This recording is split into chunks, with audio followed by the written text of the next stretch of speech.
Hello दोस्तों, राधे राधे, जय श्री कृष्णा। दोस्तों, आज हरियाली तीज है और आज की इस वीडियो में मैं आपको वृंदावन धाम के दर्शन करवाने वाला हूं कि आज वृंदावन में कितनी भीड़ है, परिक्रमा मार्ग में कितनी भीड़ है। पूरे दर्शन मैं आपको करवाऊंगा और संपूर्ण परिक्रमा मार्ग में हम घूमेंगे। तो अगर आप चैनल पर नए हो तो चैनल को सब्सक्राइब करके हमसे जुड़ जाना, क्योंकि ऐसे ही वीडियो हम अपने चैनल पर अपलोड करते रहते हैं। तो फ़िलहाल दोस्तों, हम चल रहे हैं 100 फुटा रोड पर और ये रोड मायावती हॉस्पिटल से थोड़ी सी आगे से लेफ़्ट हैंड पर पड़ता है, अगर आप मथुरा की तरफ से जाते हो तो। और वृंदावन धाम आने वालों के लिए एक बहुत बड़ी मान के चलो खुशखबरी है, क्योंकि यहाँ पर वंदे भारत ट्रेन चलाई जाएगी मथुरा से वृंदावन के लिए। और जैसे कि आप अभी आते हो तो आप पहले मथुरा उतरते हो, उसके बाद में ऑटो से वृंदावन आते हो। लेकिन ये जब ट्रेन बन जाएगी, ये पटरी जब बन जाएगी, काम पूरा हो जाएगा, तो आप सीधे वृंदावन धाम आ पाएंगे, वृंदावन स्टेशन पे आप उतर पाएंगे। तो ये देख सकते हैं आप, ये पटरी यहाँ पर एक छोटी सी लाइन पड़ी थी, पहले रेल बस चलती थी, उसको ही यहाँ पर बड़ा किया जा रहा है। और उसी पुल पे मैं ऊपर खड़ा हूँ, मैंने आपको दिखाया अभी। तो बहुत जल्दी ये काम स्टार्ट हो जाएगा, लगभग 2024 में बन के चालू हो जाएगी ये। और काम तो स्टार्ट इसका हो चुका है, पुल वगैरह बनने लग गए हैं। उसका एक प्रॉपर वीडियो मैं बनाऊंगा, उसको आप देखना। तो 100 फुटा रोड से हम चलेंगे, तो ये सबसे शॉर्ट तरीका है परिक्रमा मार्ग में जाने का और प्रेम मंदिर जाने का।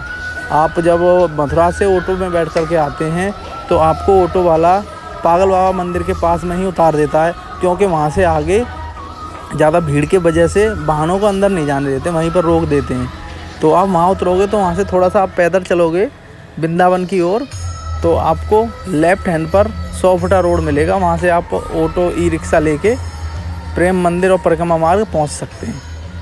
ये देख सकते हैं आप, ये जो रास्ता है ज़्यादा लंबा नहीं है। और आज पता नहीं क्यों भीड़ बहुत कम है, हो सकता है कि शायद मैं दोपहर के समय में आया हूँ, इस वजह से भीड़ कम हो। लेकिन इस समय आज हरियाली तीज है तो भीड़ ज़्यादा होनी चाहिए, लेकिन अभी फ़िलहाल नहीं है। हो सकता है कि शाम को भीड़ बढ़ जाए, क्योंकि सुबह शाम वृंदावन में भीड़ रहती है, दोपहर में इतनी भीड़ नहीं रहती है। हाँ, पागल बाबा मंदिर पे थोड़ा सा जाम था, लेकिन यहाँ पर तो बिल्कुल भी नहीं है। और मैं बताऊँ, इसका रीज़न ये है कि दोपहर में सारे मंदिर बंद रहते हैं दोपहर के समय में। शाम को और सुबह मंदिर खुलते हैं, तो इस वजह से सुबह शाम ही भीड़ रहती है वृंदावन में, बाकी दोपहर में इतनी भीड़ नहीं रहती है। तो अगर आप वृंदावन घूमने की प्लानिंग कर रहे हैं और मंदिर घूमना है तो आप सुबह जल्दी घूम लें, क्योंकि शाम को तो बहुत ज़्यादा भीड़ हो जाती है, सुबह नहीं रहती है, शाम के मुकाबले कम रहती है। लेकिन दोस्तों, एक बात आप समझने वाली ये है, गौर करें कि मंदिर हम घूमने आते हैं वृंदावन में, मंदिरों में घूमते हैं, तो मंदिर कितने पुराने हैं वृंदावन के? वृंदावन के मंदिर ज़्यादा से ज़्यादा 1000 साल पुराने होंगे। लेकिन जो वृंदावन की मिट्टी है, वृंदावन की जो हवा है, वृंदावन के जो वृक्ष हैं, वो काफ़ी पुराने हैं। तो आप मंदिर ना घूम के आप वृंदावन घूमिए, यमुना जी का आनंद लीजिए, वृक्षों को देखिए, वहाँ की रज को माथे से लगाइए, तो ये आपके लिए सबसे अद्भुत दर्शन होंगे। अब मंदिर में जाएंगे आप भीड़ में फंस जाएंगे। हाँ, मंदिर भी घूमिए अगर आपके पास ज़्यादा समय है तो, क्योंकि भीड़ बहुत ज़्यादा हो जाती है। बच्चे और बुज़ुर्गों का तो बहुत ज़्यादा बुरा हाल है, क्योंकि दिक्कत ज़्यादा बन जाती है, भीड़ इतनी हो जाती है कि बिछ जाते हैं बच्चे भीड़ में। अभी बांके बिहारी मंदिर पर भी एक हादसा हो गया था, पिछली जन्माष्टमी पर भी 2 लोगों की मृत्यु हो गई थी और अभी 5 लोगों की मृत्यु हो गई। तो ये हादसे होते रहते हैं। तो हम आ चुके हैं दोस्तों वृंदावन और छठीकरा वाले रोड पर। इधर हम छठीकरा की तरफ निकल जाएंगे, लेकिन हमको जाना है परिक्रमा मार्ग की तरफ, तो हम यहाँ से यू टर्न लेंगे। और यहाँ देख सकते हैं बैरिकेडिंग लगे हुए हैं यहाँ पर, तो एक छोटी सी रास्ता बना रखी है बाइक को निकलने के लिए। तो यहाँ से हम निकलेंगे और हम चलेंगे वृंदावन की तरफ, परिक्रमा मार्ग की तरफ। और यहाँ देखेंगे कि यहाँ कितना जाम है।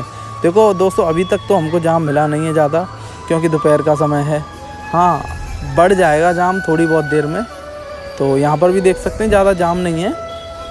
और ये सीधे रास्ता जो है बांके बिहारी मंदिर के लिए जाता है। इस्कॉन टेम्पल भी इसी रास्ते पे पड़ता है। और यहाँ बड़ी बड़ी सी मूर्ति लगी हुई है बजरंगबली की और गणपति बप्पा की। तो इस गेट में हम प्रवेश करेंगे तो सीधे अगर हम जाते हैं तो पहले तो इस्कॉन मंदिर मिलेगा हमें करीब 200 मीटर चलने पर लेफ़्ट हैंड पर, और सीधे जाएंगे तो लेफ़्ट हैंड पर ही गली पड़ेगी बांके बिहारी मंदिर की। और ये सबसे पहले पड़ेगी परिक्रमा मार्ग। ये परिक्रमा मार्ग है लेफ़्ट हैंड पर, इसमें मुड़ेंगे हम, तो ये है परिक्रमा मार्ग। तो अभी तक दोस्तों यहाँ पर कोई भीड़ नहीं है, अभी इससे आगे का वीडियो बहुत जल्दी अपलोड करूँगा। राधे राधे, जय।